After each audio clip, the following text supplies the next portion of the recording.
एक secret document release किया है अमेरिका ने और इस बार पाकिस्तान को लेकर पुतिन की टेंशन को रखा है। पाकिस्तान के न्यूक्लियर हथियारों के खिलाफ क्या बोला था पुतिन ने, जानेंगे। वहीं भारत और रूस के बीच में अब कुछ ऐसा चल रहा है जो ट्रंप को बिल्कुल अच्छा नहीं लगेगा। आखिरकार क्या हुआ है और क्या रूस और भारत एक अलग लेवल का गेम खेल रहे हैं, हमेशा की तरह वर्ल्ड मिरर के इस एपिसोड में जानने को मिलेगा बहुत कुछ। आइए जानते हैं इन खबरों को विस्तार से। अभी अगर आप देखेंगे ना तो दुनिया की राजनीति कुछ ऐसी है कि हर कोई अपने अपने में खुद की तैयारी कर रहा है। अब स्क्रीन पर एक आर्टिकल देखिए, जिस आर्टिकल में आपको शी जिनपिंग दिख रहे हैं। यहाँ पर क्या कहा जा रहा है कि चाइना एक डुअल नीति पर चल रहा है। एक तरफ तो चाइना भारत के साथ अच्छे रिश्तों की बात कर रहा है, वहीं चाइना न सिर्फ भारत पर नजर रख रहा है बल्कि रूस पर भी, फिलीपींस के ऊपर भी और ताइवान के ऊपर भी। चाइना की दोहरी रणनीति चल रही है। अब ये क्यों कह रहे हैं ऐसा इसलिए क्योंकि साल 2023 में जब चाइना ने एक नया नक्शा जारी किया था तो चाइना ने न सिर्फ भारत के अरुणाचल प्रदेश को दक्षिणी तिब्बत कहा था बल्कि रूस के भी कई शहरों को चीनी नाम दे दिया गया था। अमूर और उसिरी नदियों के द्वीप को पूरी तरीके से अपना दिखाया गया था, जो साल 2008 की संधि के खिलाफ था। साइबेरिया में तो चीन ने काफी आगे बढ़ना शुरू कर दिया है। साइबेरिया में खेती की जमीन को खरीद रहा है या लीज पर ले रहा है और भविष्य के दावों के लिए तैयारी कर रहा है। वैसे ही फिलीपींस की बात करें तो दक्षिण चीन सागर में फिलीपींस के साथ जिस तरीके के टेंशन चल रहे हैं वो किसी से छिपा हुआ नहीं है। ताइवान के साथ भी किसी से छिपा हुआ नहीं है।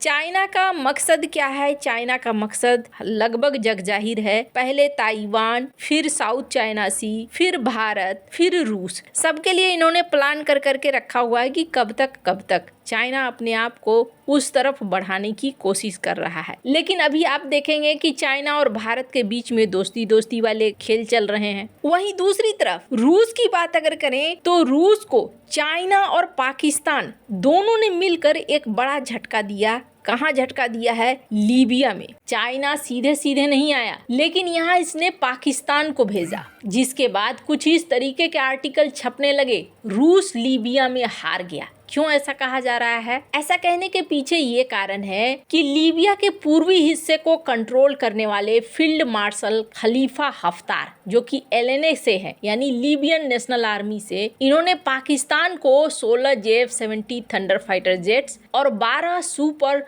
मुस्कक ट्रेनर एयरक्राफ्ट खरीदने का सौदा किया। सौदे की कुल कीमत 4 से 4.6 अरब अमेरिकी डॉलर है, जिसे 2.5 साल में पूरा किया जाएगा।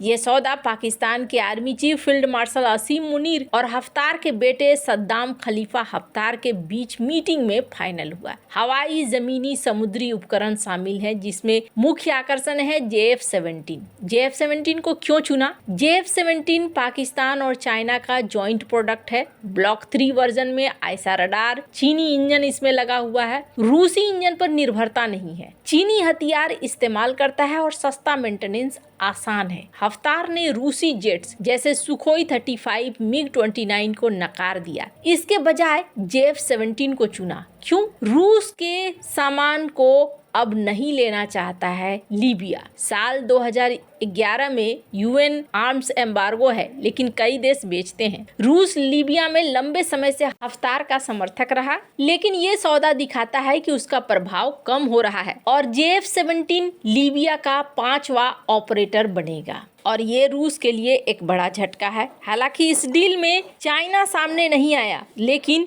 ये डील हुई। रूस इस चीज को बहुत अच्छे से समझता है और कहीं ना कहीं भारत भी इस चीज को बहुत अच्छे से समझता है। अभी रूस और भारत का सीन कैसा है? स्क्रीन पर ब्लूमबर्ग के एक आर्टिकल को देखिए, जिसमें कहा जा रहा है कि रिलायंस ने रूस का तेल खरीदना शुरू कर दिया है ताकि जामनगर रिफाइनरी में तेल आए। अब ये एक बड़ा झटका है। शुरू में तो कहा गया कि रिलायंस ने अपने हाथ पीछे कर लिए थे कि हाँ जी हम रूस से तेल नहीं खरीदेंगे, लेकिन अब भारत भारत की ये सबसे बड़ी कंपनी खरीद रही है। क्या कारण है? तो सबसे पहले तो जो कंपनियां प्रतिबंधित नहीं है उनसे तेल खरीदा जा रहा है और तय किया जा रहा है कि एनर्जी का सप्लाई बना रहे। आपके मन में ख्याल आएगा कि आखिरकार भारत तो ये अमेरिका को चिढ़ाने वाले काम कर रहा है, भारत तो अपना खरीद रोक ही नहीं रहा है। बात सही है, इसलिए खरीद नहीं रोक रहा है क्योंकि दोनों देशों के बीच में जो साझेदारी है ये साझेदारी लंबी चलने वाली है और इसका एक नया एग्जाम्पल भी मिला है। दरअसल एक डॉक्यूमेंट, वैसे तो नॉर्मली किसी नेता के बीच के पर्सनल बातचीत को रिलीज नहीं किया जाता है, लेकिन कुछ डीक्लासिफाइड दस्तावेजों को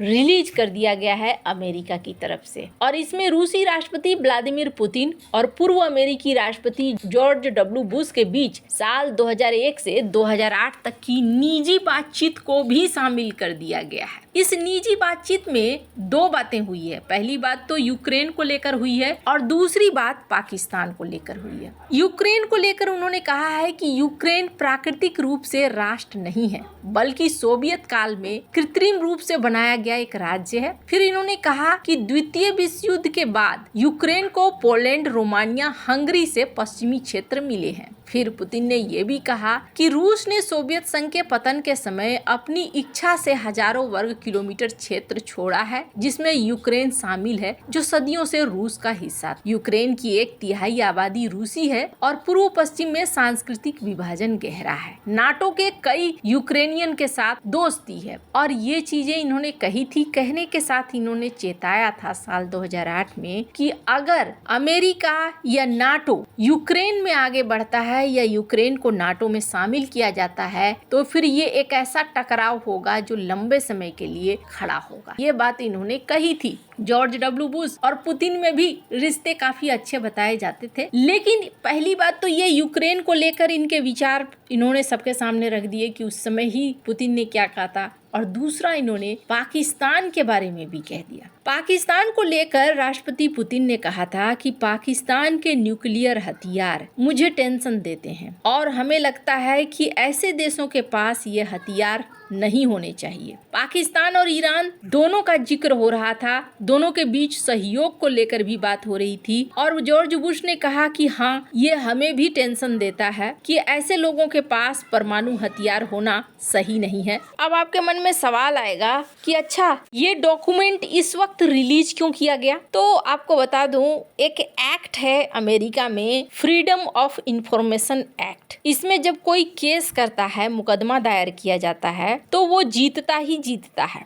और उसके बाद इस तरह की गोपनीय बातें निकलकर सामने रखी जाती है। जैसे कि 1990 में कोल्ड वॉर समिट के दस्तावेज को सामने रखा गया, 2010 में ईरान कॉन्ट्रा स्कैंडल और CIA के बारे में और 2024 में यूक्रेन न्यूक्लियर डिसआर्ममेंट, इसको लेकर भी जो पुराने दस्तावेज थे वो मुकदमे के तहत NGO के जरिए जीते गए और दुनिया के सामने रखे गए। खैर, अब पाकिस्तान को लग रहा होगा कि क्यों रूस पाकिस्तान के ऊपर इतना खफा सा रहता है। वैसे हाल फिलहाल में दोनों देशों के बीच में आर्थिक रिश्ते बढ़ रहे हैं। आपको क्या लगता है, क्या भारत ने सही निर्णय लिया है तेल की खरीद को आगे बढ़ाकर? कमेंट कर अपनी राय जरूर बताएं। जल्द मिलते हैं अगले वीडियो में नई खबर के साथ।